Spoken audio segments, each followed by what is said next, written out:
generations to come.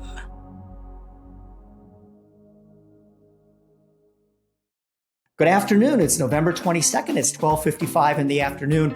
I'm Bill Finley, and this is this week's edition of the TDN Writers Room, brought to you by Keeneland. Joined by Zoe Cadman and Randy Moss. Well, the big story last week, and it was a bombshell.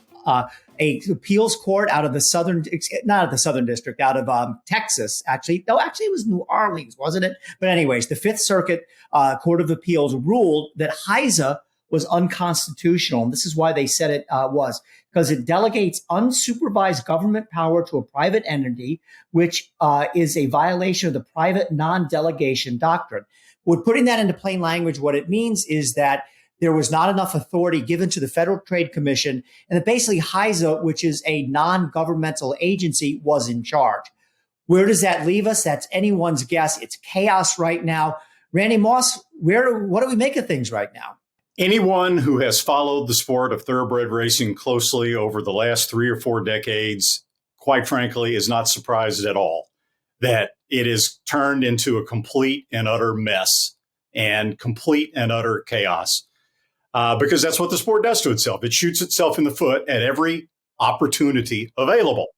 We've seen it over and over and over again, especially when it comes to areas that can be politicized, like HISA has turned out to be.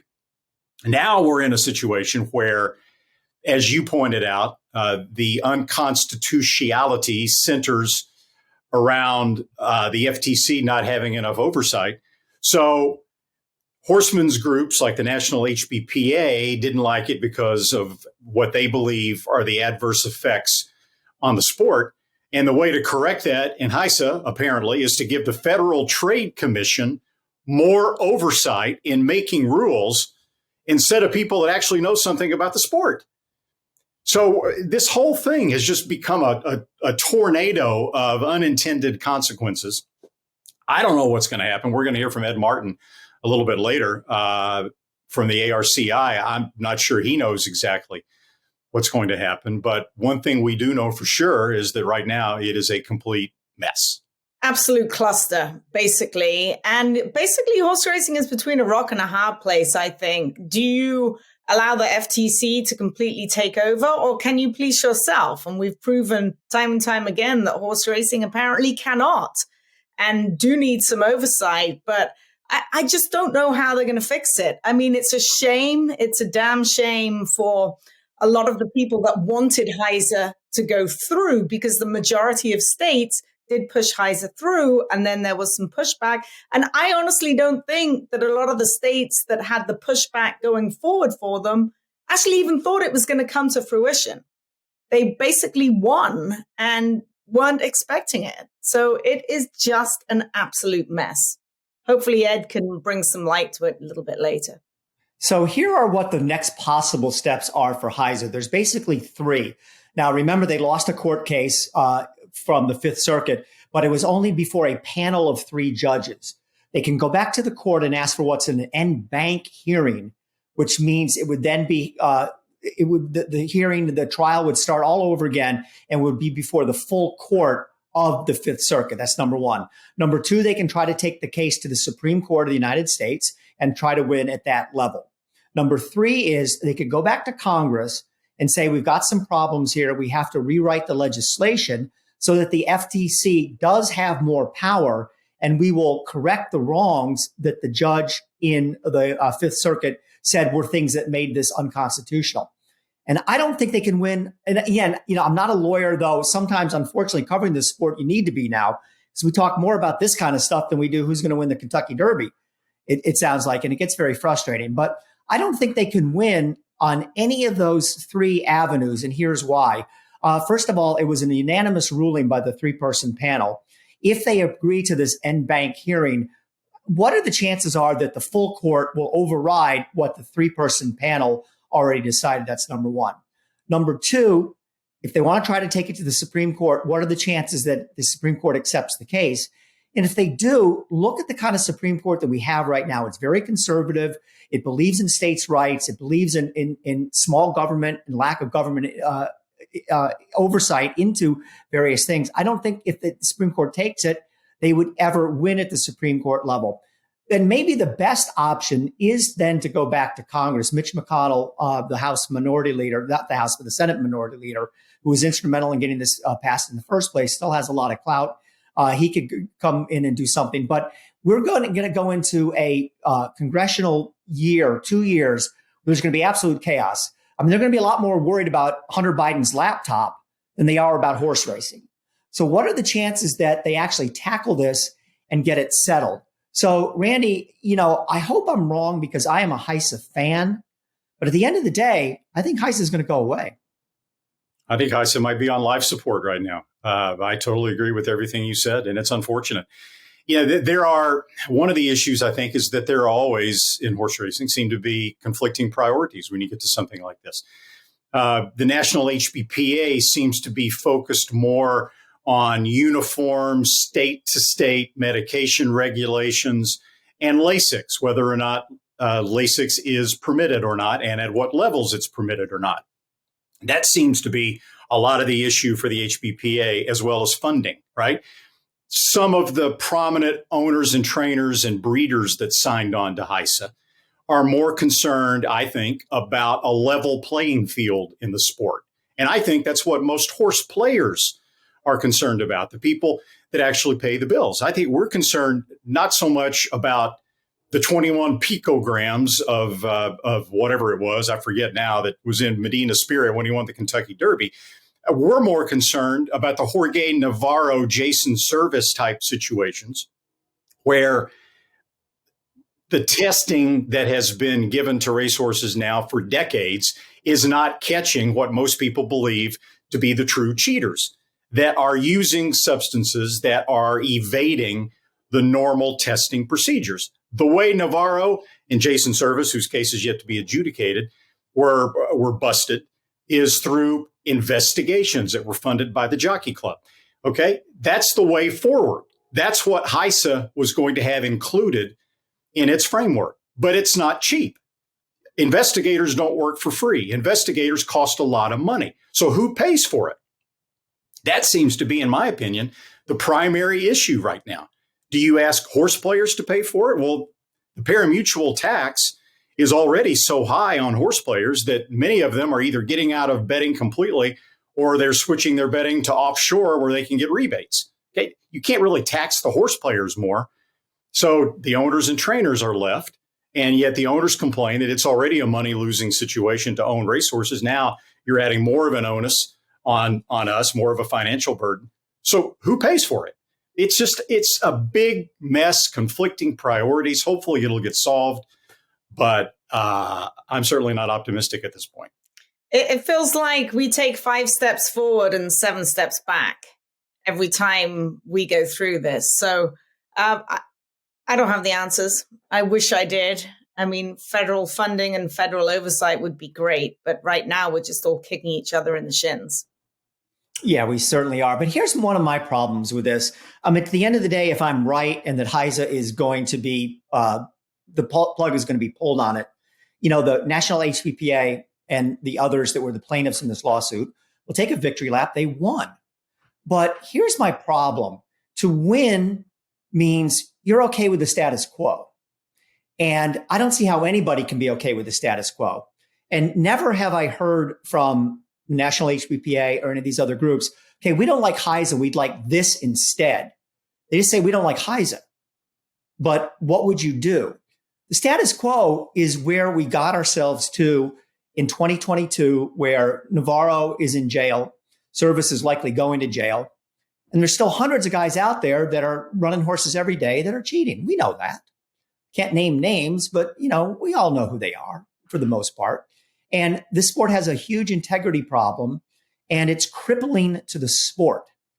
HISA was not perfect, but it was, as Randy said, they were going to go into more of the investigative areas of trying to catch people. They're going to hire Five Stones Intelligence, which played a major role in bringing down Service in Navarro.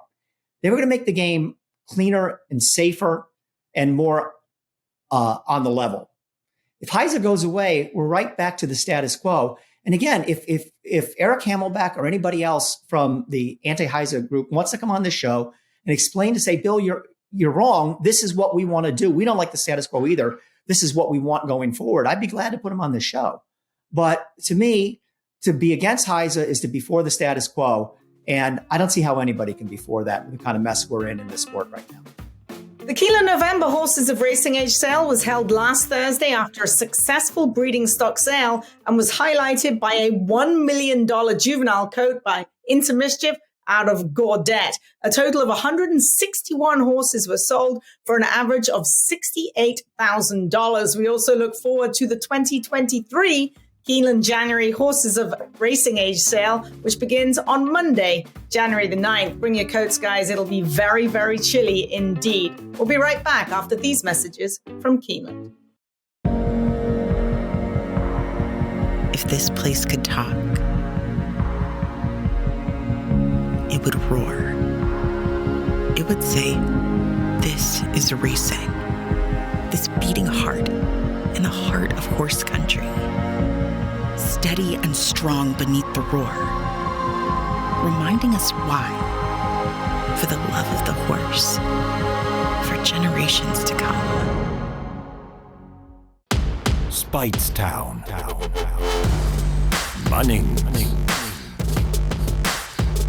Echo Town. It's Echo Town for Joe Talamo, and Echo Town raced away.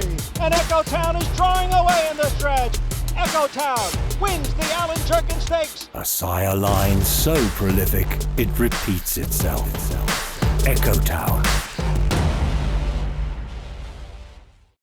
The TDN Writers Room is brought to you by Coolmore. Justify now has 6 first-crop 2-year-old stakes winners. He will stand for $100,000 in 2023. And guys, I'm not sure if you caught the Desi Arnaz Stakes from Del Mar last weekend. Let's talk about Justique's last to first win. That was an extraordinarily brilliant effort for her. She's also a half-sister to Motown, who stands at Coolmore as well. Bill, Randy, Justique. Yeah, what an interesting horse. What an interesting horse this is. She broke her maiden and was so ultra impressive. I declared afterwards she was going to win not only the Chandelier Stakes, she was going to win the Breeders' Cup Juvenile Fillies.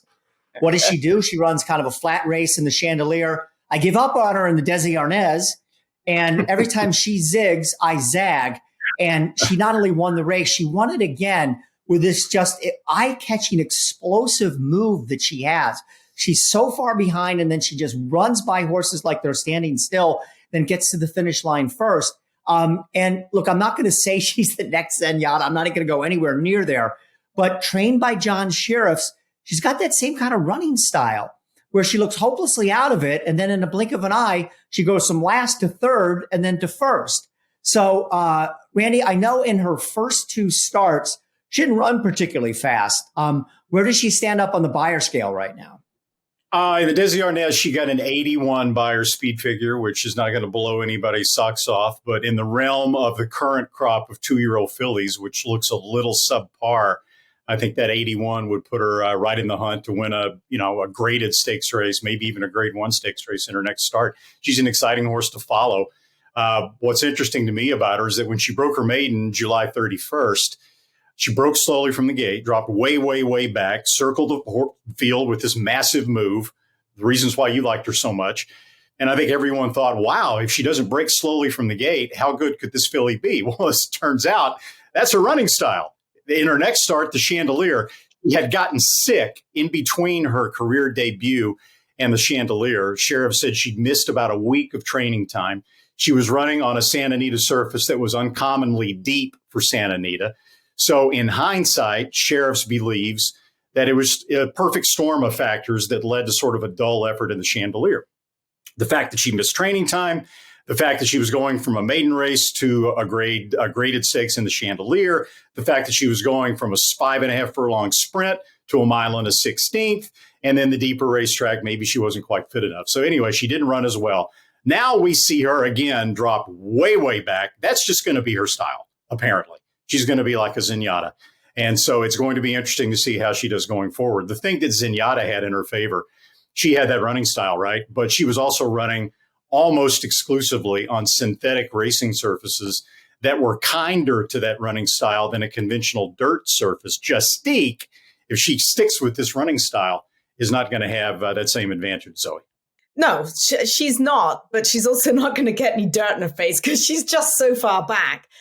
Victor is adamant, Victor Espinosa, her jockey, that she will be better around 2 turns. She was a little flat in her 2-turn debut in the Chandelier Stakes, and for all the excuses that you already mentioned. I think she's just going to get better the further she goes. A lot of people may say, oh, maybe she's just a 1-turn come from behind sprinter now, but I don't think so. We've seen time and time again from horses trained by sheriffs that he likes to race them into action. If they have the ability to be brilliant, it's purely on their own merit. And I think she does have a touch of brilliance to her, and we're just going to see her get better. If you watch her in the mornings, she's horrible to watch. Like, Amy works her, the reins are flopping, she just gallops along, and she could look like a $20,000 claimer galloping down the lane when she works in 102, but she puts it all together in the afternoon. And the thing that makes Victor a Hall of Fame rider is that he knows what he has underneath him. He's not going to rush her. She's going to let her get her feet underneath her and do what she does best, which is finish her races. So I think the future is bright for her, and I'm really excited to see her. She is a cool filly to watch. Yeah, an exciting filly, and it will be interesting to see how she does going forward. Now, the Santa Anita riding colony, talked about Victor Espinosa, frankly, up till a couple weeks ago, was pretty weak. I don't think it stacked up, Zoe, to what we have in New York, or maybe not even what they have in Kentucky. But look what's happened. You have John Velasquez has come out to join them. Flavien Prat is back. Now, the big name, and we didn't get a chance to talk about this before, Frankie Dettori is going to come in from England, and starting on December 26th, opening day at the Santa Anita meet, he is going to ride that full meet. And boy, is that going to spice things up. He's also said that if he can pick up a decent Kentucky Derby mount, he might just stick around through the Kentucky Derby. So he wouldn't be going back to England until they're, a couple weeks or maybe even a month or so into their racing season. The one question I have about that is that if he wants to pick up a Derby mount, he better be riding for Bob Baffert.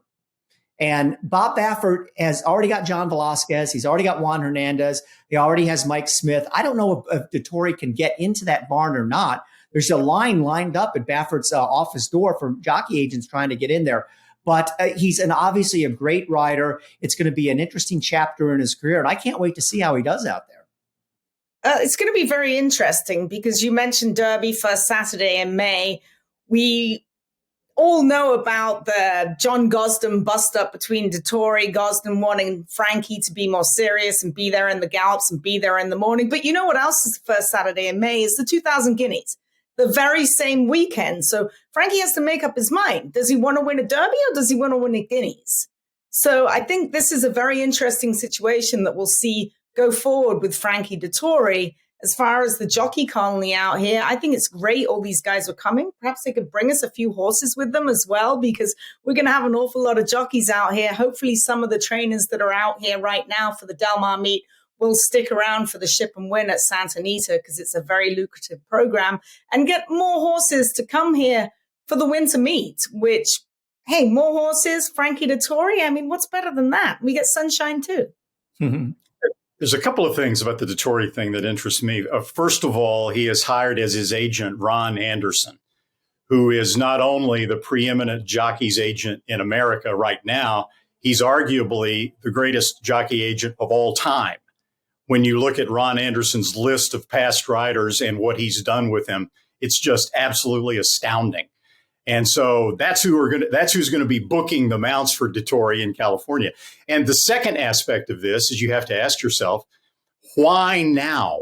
Why is Dettori now, for the first time, shifting his tack for the winter months to Santa Anita and to America?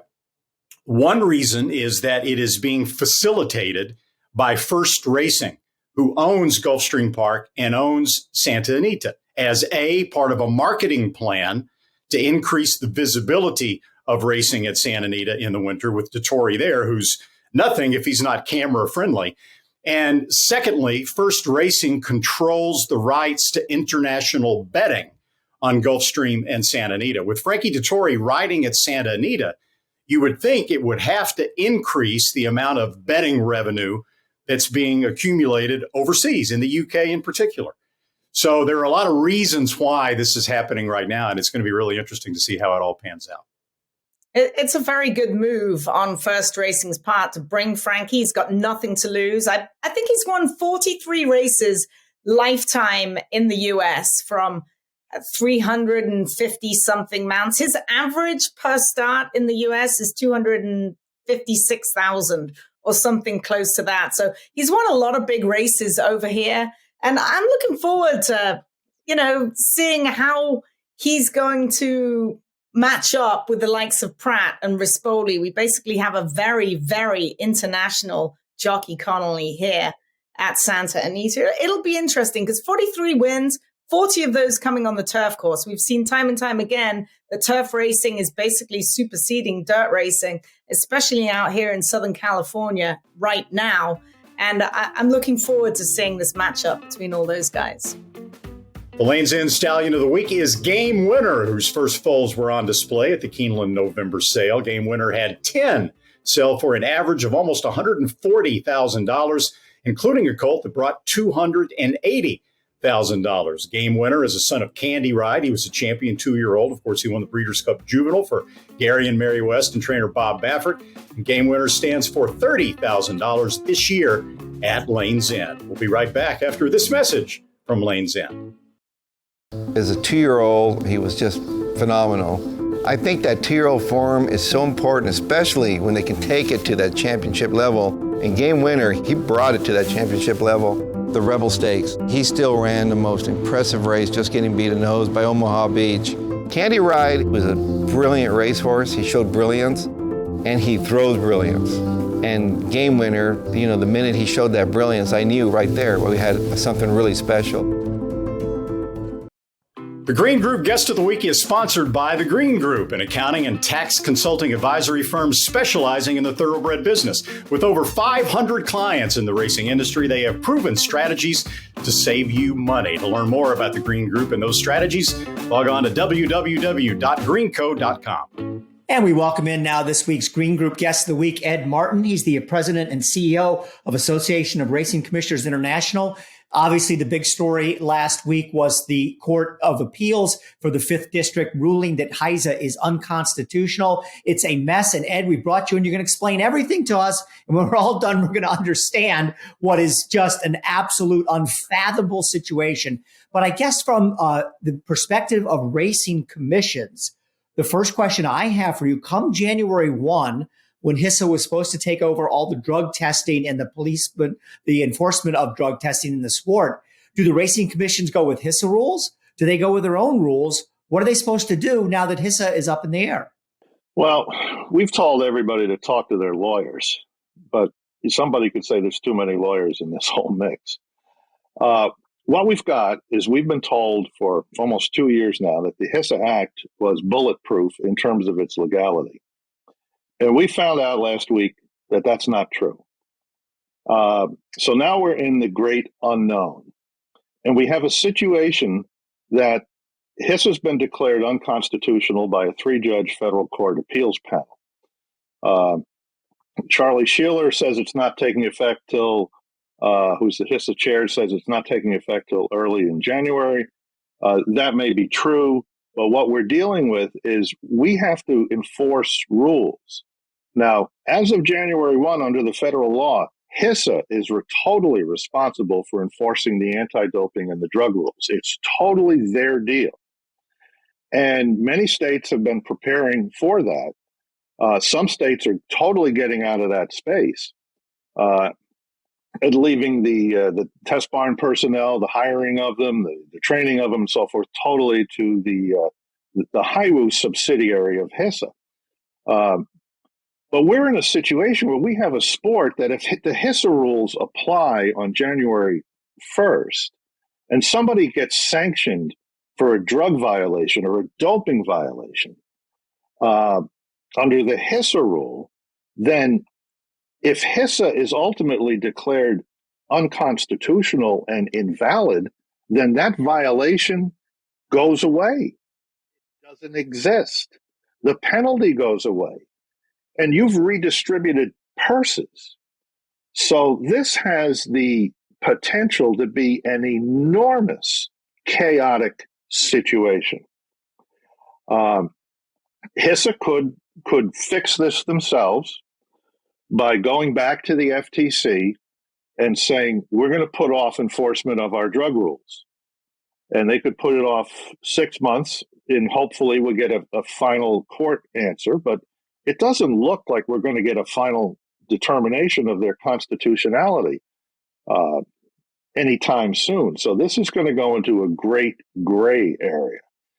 We saw the California Horse Racing Board has a contract with HISA to enforce their racetrack safety rules, the crop rules. And there's been a number of jockeys across the country who've been sanctioned for HISA crop rule violations. Well, if they're unconstitutional, those violations really don't exist. So expect litigation there. This is a bit of a mess, and telling us everything's okay and everything's going to be fine, that's not going to cut it. That's not going to cut it right now. Well, Ed, you sound frustrated, and understandably so. We may not have enough time to cover all this, but what's your best guess now as to what is likely to transpire in the court system?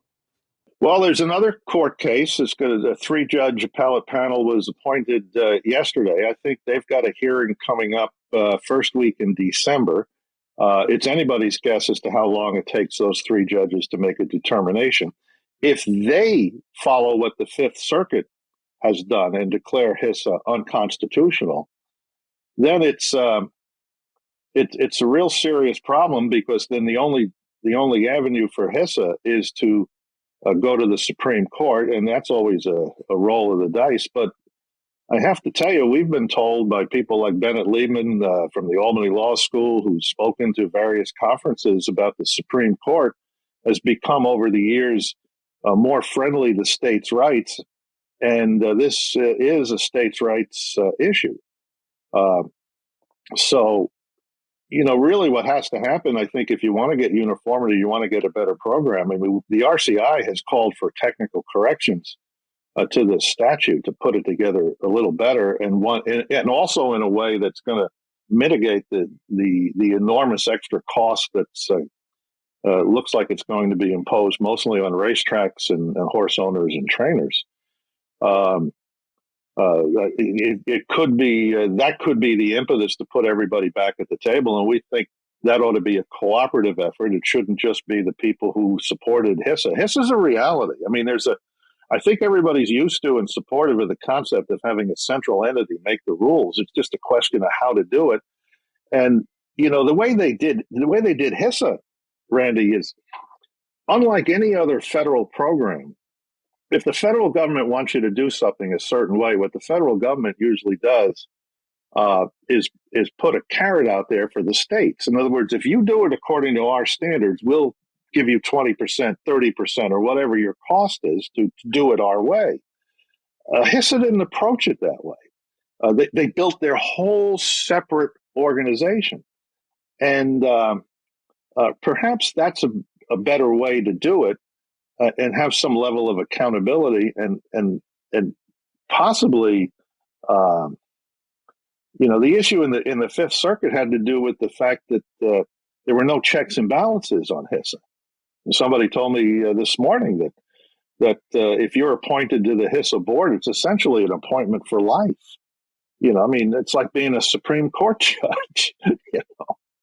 Another option is have the federal government do an interstate compact. Do you believe that the National HBPA would ever be supportive of a central authority making all the rules? I can't speak for them. I do know. I think where most people are at, Randy, that I hear, is everybody would like to figure a way to make all this work, including the HBPA. But I'll let them speak for themselves, whether it be the horsemen or the tracks. I think some of the tracks who were supportive of HISA, who are now facing rather large regulatory bills, are scratching their heads and saying, well, we didn't expect that. And there are tracks that, and I'm not at liberty to say, that are considering not simulcasting their signal to come out from under HISA. And there are states where the tracks in that state, some of them will simulcast, some of them won't. Depends on their economic viability. And this was supposed to bring uniformity to the sport. I mean, right now it's kind of going in the other way. It's off the rails right now. Yeah, it definitely seems like there are lots of balls in the air and people juggling them and dropping them left, right, and center. Do you know of any petitions to perhaps rewrite the rules in Congress to try and get something going? Not that I'm aware of. I had asked for the opportunity in July to speak to the HISA board, and I renewed that request on a panel I was on in Saratoga with Lisa Lazarus and Rob Williams of the New York Gaming Commission. But I've never had that opportunity. But I think the HISA board, there are things that they're doing and could be doing that could help the sport if they only consider it. One of the things is, let's assume HISA were to sustain itself, and let's say it were to meet the needs of the Constitution. Congress created HISA in a spending bill that was over $2 trillion, but they didn't put one penny in for horse racing. There is a supplemental appropriations bill moving in the lame duck session, anticipated to come forward in the next few weeks. That's an opportunity to mitigate the cost of HISA. Now, the court ruling probably eliminates that opportunity. But I don't understand why HISA has not asked for federal money. I don't understand why we were the only people that came out and said, you need to put some federal money into this. You know, this idea came from Congress, and Congress funded all sorts of other stuff in that bill, but not a dime for horse racing. And in some cases, if you look at HISA's own documents as what the cost of HISA is on a per start basis, I was talking to a congressman from Maryland. Depending on the track his owners were entering their horses in, the per start cost for HISA is anywhere from $313 to $450 every time the horse starts, and that's all horses. So the tracks have flexibility as to how to pass those costs along, but there's economies of scale that are. And I think that's part of the problem of locking yourself in behind closed doors and not having, any level of transparency. And this industry, I don't think, has really recognized the loss of transparency and accountability. Well, the loss of accountability is what pretty much was cited in that court ruling. So it is what it is, and stay tuned. I guess the question that I have then is, how could this have been avoided? You say that everybody, even the national HPPA, is generally in favor of uniformity and a national regulating body. They just didn't like the way this was going about. So how could this have been avoided? So we didn't get to the point we're at now. Well, I think the easiest thing to have done, and I don't want this to sound self-serving, but the easiest way to get to uniformity was for Congress to have passed a one-line bill and say, incorporate the ARCI model rules by reference. And if you want to simulcast the signal, everybody's got to operate under the same rules. I think there was a need to have a multi-state investigatory entity, and there was a need to expand the jurisdiction of the state racing commissions over the actual horse, which they did in HISA, but in our opinion, they didn't do it far enough. Those are things that could have helped the process and been a lot less costly. HISA was granted its own taxing authority, so they could have structured the program that way. They opted not to, which was totally within their right. I think a lot of people were upset when they couldn't work a deal with the U.S. Anti-Doping Agency. Because I think that had been sold as part of the HISA appeal along the way. I've had very little contact with the HIWU people, but you hear different things. But this is enormous. This is enormous what that bill did. And when we analyzed it after the bill passed, we basically said, what this bill does is it burns the house down to redo the kitchen. And the kitchen needed to be redone, but you didn't need to burn the whole house down. Yeah, that's a good point. I've got one question, and this is moving forward to January 1st. You said that a lot of states basically have gotten rid of all of the people that were enforcing the rules, and I was supposed to take that over. So who is doing these menial tasks? Like, who is the pea catcher? Who's the guy in the test barn? Who is in charge of that now? Well, right now, those are the State Racing Commission employees. Right. And my guess is after January 1st, they will continue to be State Racing Commission employees, because I think that when you really look at this, some rules are better than no rules, or the potential for no rules. And I think you may see a lot of states move forward with just continuing the existing state rules, where appeals are heard and brought forward and are sustained. It's very, very rare for a state racing commission to be overturned on a drug case. I mean, we have prosecutors who have never in their career lost a racing drug case. So, they didn't need to replicate all of that. There was better ways to put this together. But, the guy running the anti-doping committee is from the NFL, and he's new to horse racing. And the NFL does not exactly have a transparent program. Try to go to their website and find out anything about their anti-doping program, how many athletes are tested, how many are positive, what they find, and so forth. You can't really find that. You can't even find the rules online. But this is a transition. I mean, we've kind of thrown up our hands and tried to help them and advise them, and to say, our only concern is we don't want this to turn into a mess. Well, and they've got a hard job. Lisa Lazarus has been doing a really good job with the cards that she's been dealt. I mean, I really have a lot of respect for her, and they've got some good people in there. But the bottom line is, this is very much in doubt as to what's going to happen here. And it's time to put all the politics in the industry aside and get everybody in a room and try to figure out how to fix this or make it work. But in the absence of that, I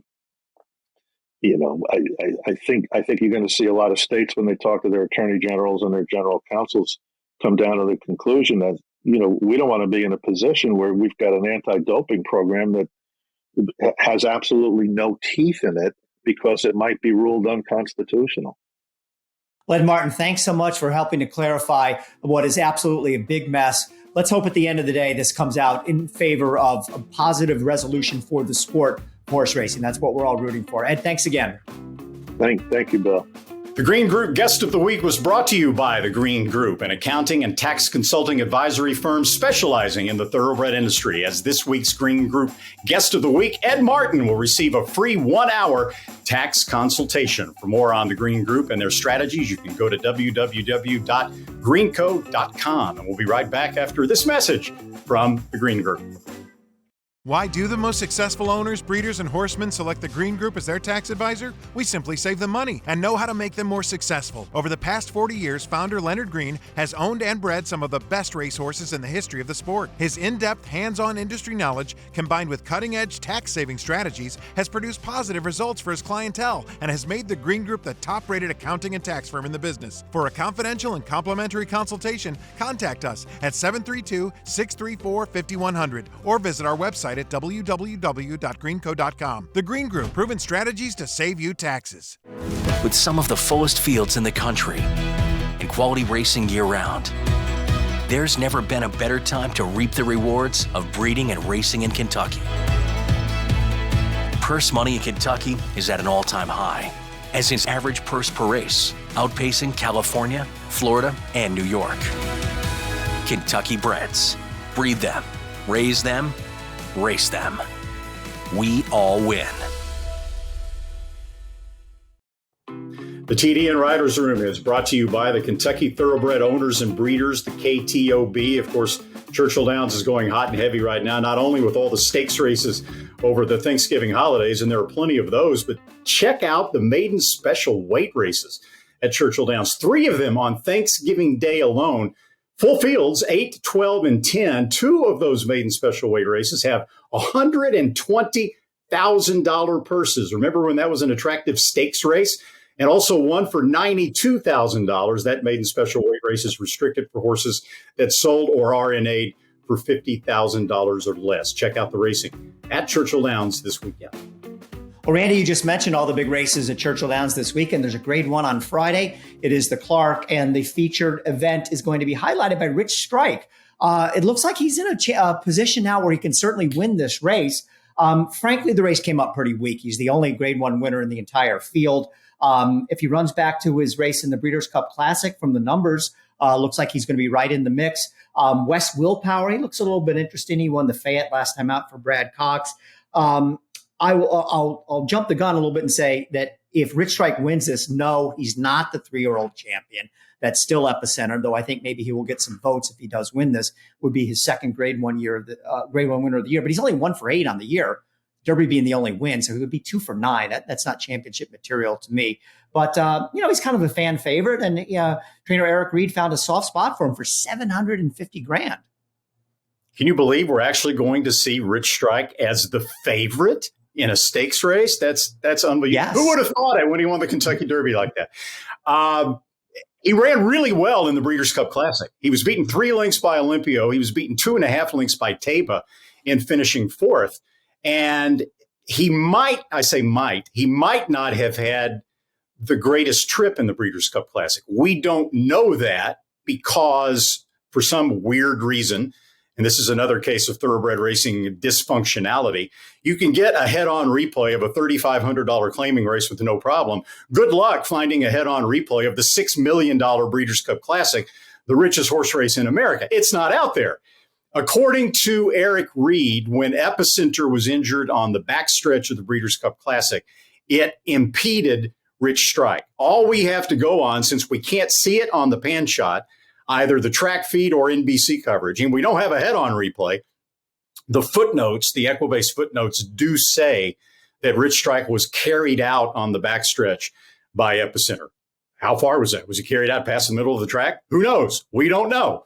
But even the race that he ran in the Breeders' Cup Classic, regardless of what happened to him on the backstretch, was good enough, I think, to beat West Willpower or Folsom, both trained by Brad Cox, and the Clark. So it's going to be fun to see Rich Strike run as actually the post-time favorite, which he's sure to be, Zoe. What price do you think he's going to go off at, Randy? And what price do you think West Willpower with Sires aboard is going to go off at? Because I think they're going to be a little bit closer than we might give them credit for. Just because of the Brad Cox thing. Yes, I would agree. Brad Cox deservedly, his horses are bet pretty aggressively, and West Willpower comes off a strong buyer speed figure performance, an open lengths win in his last start. But he did get away with an incredibly soft pace in that race. Who knows? He might get away with that again. We'll have to see exactly how the pace scenario shapes up when the horses are actually entered for the Clark and see who all goes in. But yeah, I mean, he's going to be a strong second choice right now. I would say maybe not looking at the size of the field, maybe 2-1 for Rich Strike and 3-1 for West Willpower. He's definitely West Willpower, the horse that Rich Strike, I think, has to be the most concerned about it, or at least his connections do. Well, he gets the outside draw. He's actually 7 of 7 in here with speed to the outside of Rich Strike. So, I mean, basically West Willpower is the speed of the speed in here. So it'll be interesting to see if Sonny Leon lets Rich Strike do his thing or if he sends him forward. Well, Richard Migliore, a retired rider that I have a lot of respect for, he made some news. He came out and blasted the Naira Stewards after Trevor McCarthy was injured last Friday in a spill at Aqueduct. And what happened was a jockey by the name of Jalen Samuel came out on his horse, started a chain reaction. Trevor McCarthy went down. He broke his pelvis and his collarbone. And What Migliore had to say was that this is typical of what's going on at NYRA, that the jockeys have become kind of just cowboys out there running all over the place, not having any regard for, what paths they're in, who they cut off, whether they're impeding someone else or putting them in danger or whatnot. He blamed the stewards, saying that this happens time and time again. And Irad Ortiz is somebody that everybody brings up as the number one offender for this. And he's pretty much the number one jockey in the country, saying they don't do anything about it. The stewards just look the other way. So the riders have become used to riding recklessly. And, he went back and he also blasted the stewards for giving Samuel only 7 days for his actions in there. He called that absurd, that he suggested that a rider, if they injure someone else, their suspension should be as long as the time the rider is out of action. It should mirror that. So if Trevor McCarthy is going to miss 2 months, he said Jalen Samuel should have got a 2-month suspension. I really admire him for speaking up. And there's definitely something to this. I mean, New York racing right now has become like a rodeo out there. And, do we need someone to get more seriously injured, even more so than Trevor McCarthy did? And, at the end of the day, the stewards are supposed to be in charge. And his take is they're not in charge at all. They're just not paying any attention. And it's dangerous, Randy. Yeah, but I mean, you and I see it, and we can blow the trumpet all we want. I can say that Sonny Leon got 15 days for trying to elbow Tyler Gaffleon out of the saddle at Churchill Downs, and I thought he should have gotten 3 months instead of effectively 3 weeks. We can talk about Irad Ortiz. We can talk about Paco Lopez, all we want. But it really has teeth when someone who has been there, been in the saddle in New York, and been a jockey like Richie Migliore or like my buddy Jerry Bailey or Zoe, who actually can speak with a little more authority on that situation. So Zoe, what's your take on it? It's just a little bit more lax than it used to be. And I actually spoke to Mig as well. And, we're both of the opinion.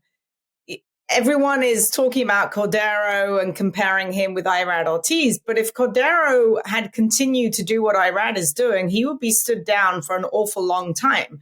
I can remember going into the steward's room for a minor infraction and feeling actually worried. These guys go in nowadays and it's like, oh, well, maybe I'll get the weekend off, or maybe I'll just pay a fine. I can pay my way out of it. There's not enough of enforcement into the fines that go behind it. And basically, I can understand people wanting to ride Irad Ortiz. You want the best fighter in the room to fight for you. And he is the best fighter, the best jockey. He takes chances. He gets away with it. And that's why Todd Pletcher rides him. That's why everybody wants him on the horse, because they know that he's going to try his best to win the race no matter what. It's just a question of, what is the no matter what? There has to be a line that needs to be drawn, and it needs to be drawn sooner rather than later before something awful happens. Zoe, how much of this stuff went on when you were riding?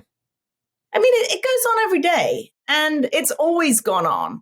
But I think it's all stemmed from the New York herding thing that was going on. And basically it's come from that, because in any other jurisdiction that I've ever ridden in, like mainly Chicago, herding is not allowed. I can remember losing a race, being taken out 10 paths and losing by a head. Now, I didn't know at the time. I was an apprentice, and I went in there like, hey, you got to call foul on that. I'm like, well, I lost. They're like, yeah, but you were in the middle of the racetrack.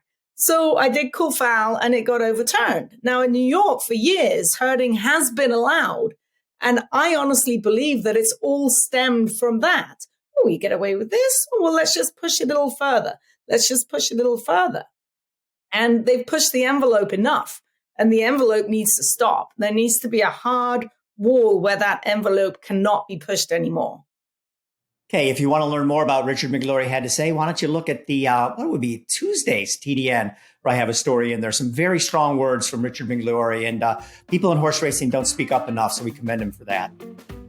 The TDN Writers Room is brought to you by XBTV. The XBTV Work of the Week is defunded. Seen going here solo in 59-1. He was the fastest of 32 works. His last win came in the Grade 1 Awesome again, and looks like, according to Hall of Famer Bob Baffert, that he will go forward in the Grade 3 Native Diver on Sunday at Del Mar. We'll be right back after this message from XBTV.